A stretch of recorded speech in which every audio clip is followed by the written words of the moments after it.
और मैं तो यही कहूँगा कि जो देश विदेश से लोग आएंगे उनके लिए बहुत स्वागत है। धन्यवाद। है और अभी तक ऐसा कभी नहीं देखा गया और ना ही अभी तक ऐसा कभी हुआ है। बिल्कुल, इस बार बहुत बदलाव हुआ है। आप सामने देख सकते हैं माननीय प्रधानमंत्री जी के द्वारा पक्के घाट का निर्माण कराया गया। किसी ने सोचा भी नहीं था कि प्रयागराज के महाकुंभ क्षेत्र के इस रेतीली जमीन पर अध्यात्म के साथ आधुनिकता का इतना बड़ा महाकुंभ भी हो सकता है।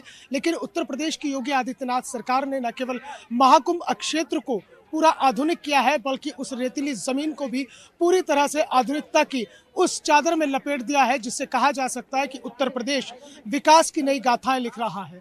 अब हम इस वक्त यमुना तट पर मौजूद है। यहाँ का मैं आपको सबसे पहले नज़ारा दिखा दूं। बड़ा अलौकिक नज़ारा है कि जो यहाँ पर देश के कोने कोने से श्रद्धालु यहाँ पहुँच रहे हैं और स्नान कर रहे हैं, और इसके साथ ही साथ वो यहाँ पर पूजा अर्चना भी कर रहे हैं। ये आप देखेंगे कि ये पूरा यमुना तट का नज़ारा है, और जहाँ पर गंगा और यमुना का मिलन होता है, यानी कि संगम, उस संगम की भी यहाँ पर लोग परिक्रमा कर रहे हैं नाव के जरिए। यानी कुल मिलाकर उसके साथ ही साथ सुरक्षा का भी पूरा लिहाज रखा गया है। कुछ युवा हमारे साथ मौजूद हैं, उनसे सीधा बात करते हैं कि आखिरकार उनका क्या सोचना है इस महाकुंभ को लेकर। महाकुंभ 2025 एक अलग रूप में नजर आ रहा है, अध्यात्म भी और आधुनिकता भी दोनों साथ साथ है। जी सर, मेरा नाम तो पहली बात तो ईशदेव इंडियन है। मैं छात्रसभा विद्यालय से आया हूँ। सर, मैं ये बताना चाहूँगा कि ये जो 12 साल महाकुंभ लग रहा है, बहुत भव्य और स्वच्छ कुंभ लग रहा है। बहुत सारी तैयारी चल रही है, जैसे लग रहा है कि आपको परमानेंट घाट बन गए हैं और सारे डेकोरम बन रहे हैं। उधर हर साइड रोड बन गई है। मैं ये कहूँगा सर, मैं एनसीसी कैडेट भी हूँ, तो मैं देख रहा हूँ कि इस बार जो है 50,000 एनसीसी कैडेट की व्यवस्था की गई है, और 40,000 अनुमान है 40 करोड़ की यहाँ विशेषता की मतलब व्यवस्था की गई है। लेकिन योगी जी बोल रहे हैं कि मैं 40,000 युवा हमारे यहाँ आए, मतलब देश विदेश से लोग आएंगे कुंभ में, लेकिन मैंने 60 करोड़ लोगों की व्यवस्था की है। और मैं तो यही कहूँगा कि जो देश विदेश से लोग आएंगे उनके लिए बहुत स्वागत है। धन्यवाद। यानी कि ये एक बड़ी चीज है कि कई ऐसे देश हैं जिनकी इतनी आबादी भी नहीं है, उस आबादी का एक बहुत बड़ा हिस्सा केवल और केवल महाकुंभ क्षेत्र में होगा।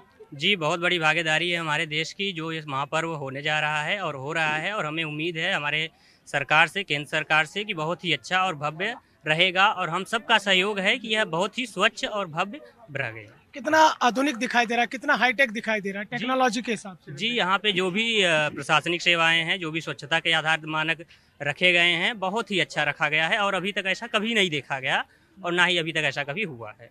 कभी नहीं देखा इस तरह का कुंभ का नज़ारा, इतना हाईटेक, जिसमें टेक्नोलॉजी का भी इस्तेमाल किया जा रहा है। एआई के जरिए पहले कहा जाता था कि अगर कुंभ में बिछड़ गए तो 12 साल बाद मिलेंगे, लेकिन अब एआई टेक्नोलॉजी से तभी अगर कोई गुम हो जाता है तो उसे ढूंढ लिया जाएगा। मैं ये बताना चाहता हूँ कि इस साल काफ़ी ज़्यादा सुधार देखने को मिला है। मैंने तो पहले इसे महाकुंभ देखा नहीं था, इसके पहले ये जो महाकुंभ लग रहा है 12 वर्षों बाद, इससे मैं बताना चाहता हूँ कि यहाँ पे स्वच्छ, क्योंकि स्वच्छ महाकुंभ सबसे अधिक देखने को मिल रहा है। सफाई के मामले में आप देख सकते हैं, हर चीज़ सफाई से रिलेटेड, यहाँ पे एक कचरा भी नहीं मिलेगा यहाँ पे घाट पे, जो कि स्पेशल घाट है। यहाँ पे नरेंद्र मोदी जी जो कि उद्घाटन करके गए हैं। आपको कैसा दिख रहा है ये कुंभ? बहुत भव्य और दिव्य ही दिख रहा है कुंभ जी।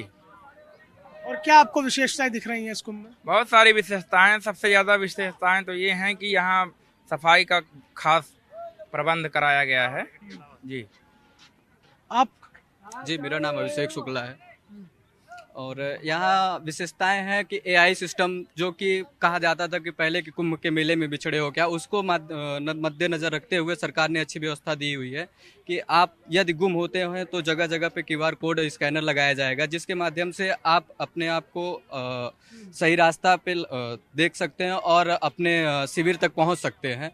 और प्रशासनिक व्यवस्थाएँ भी बहुत अच्छी दी गई हैं। यहाँ की पुलिस मित्र और जो भी सहभागी भी हैं वो अच्छी तरीके से यहाँ व्यवहार करते हैं और श्रद्धालुओं के साथ अच्छा बर्ताव रखते हैं। कभी सोचा था कि जो एक रेतीली ज़मीन है जहाँ पर कुंभ में लोग आते थे और मौसम भी खराब हो जाए तो उसी रेतीली ज़मीन से कीचड़ से निकलना पड़ता था, लेकिन इस बार सब कुछ बदला हुआ है? बिल्कुल, इस बार बहुत बदलाव हुआ है। आप सामने देख सकते हैं माननीय प्रधानमंत्री जी के द्वारा पक्के घाट का निर्माण कराया गया, जिसका अभी 13 दिसंबर को उन्होंने उद्घाटन किया। तत्पश्चात अच्छी व्यवस्था दी गई है, जिसमें लोहे की चादरें बिछाई गई हैं, पक्का घाट बनाया गया है और रेतीली ज़मीन पे बालू का घाट बनाया गया है, ताकि श्रद्धालुओं को कोई परेशानी ना हो और वह अच्छे से स्नान और क्या कहते हैं अमृत आशीर्वाद प्राप्त कर सके। जाहिर सी बात है कि जो महाकुंभ 2025 को लेकर तैयारियां हैं, उन तैयारियों को लेकर जिस तरह से उत्तर प्रदेश की सरकार ने तमाम चीज़ों को धरातल पर उतारा, ये वही पक्का घाट है जिसका उद्घाटन प्रधानमंत्री नरेंद्र मोदी ने किया था। यहाँ कभी पहले पक्का घाट नहीं हुआ करता था। इस पक्के घाट की मैं आपको तस्वीरें दिखाऊंगा कि जहाँ पर ये पहले कच्चा घाट हुआ करता था, लेकिन यहाँ पर पक्का घाट का निर्माण किया गया ताकि जो यहाँ पर श्रद्धालु आए उन्हें किसी तरह की कोई दिक्कत और परेशानी ना हो। तो कुल मिलाकर जो तस्वीरें हैं महाकुंभ की, जो महाकुंभ का दृश्य है, जो महाकुंभ का एक नज़ारा है, वो बिल्कुल ही अलग और अलौकिक दिखाई दे रहा है। और यहाँ पर दूर दराज से श्रद्धालु स्नान करने के लिए पहुँच रहे हैं और ख़ास तौर से यहाँ की व्यवस्थाओं को देखकर वो काफ़ी संतुष्ट भी नजर आ रहे हैं। वीडियो जर्नलिस्ट अनिकेत के साथ Mohsin Khan, news one India, Prayagraj.